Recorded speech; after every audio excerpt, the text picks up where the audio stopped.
Hello everyone.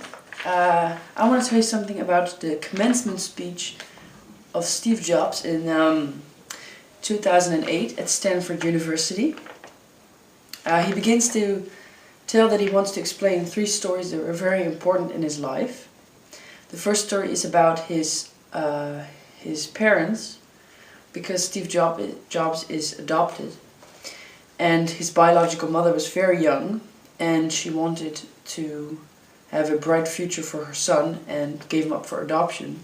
But her request was that he went to college when he was older.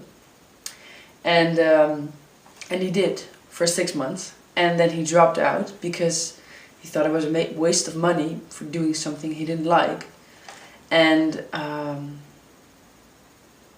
he only went to a couple classes that he was interested in, and one of those classes was calligraphy. And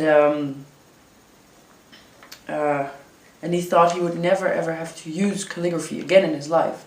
But 10 years later, when they were designing the first Mac computer, they used different fonts and typography, which he had learned in the calligraphy class.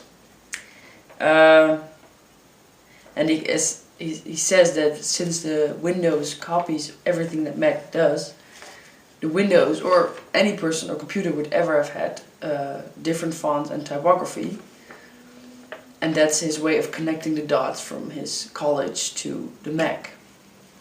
The second story is about love and lost, because after Steve Jobs got fired from the company he started, Mac, he got really sad for a while, but after some time he realized that he still loved what he did.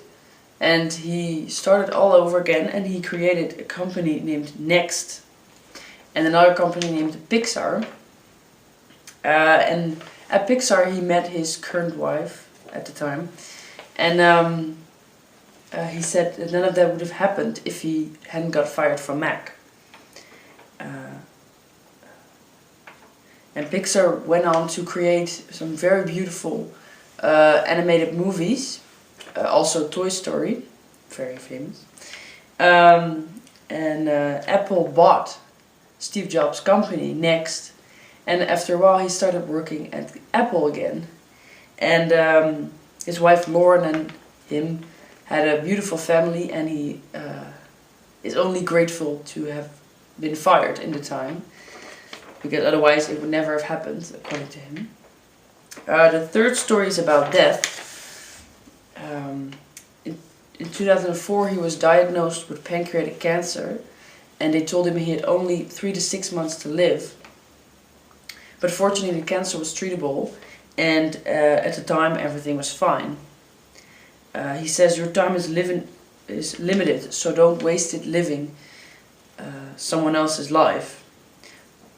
Don't be trapped by dogma, which is living the results of other people's thinking. Don't let the noise of other opinions drown out your own inner voice. And most important, have the courage to follow your heart and your intuition. And they somehow already know what you truly want to become. Everything else is secondary." And his last advice to the students is, stay hungry, stay foolish. Thank you.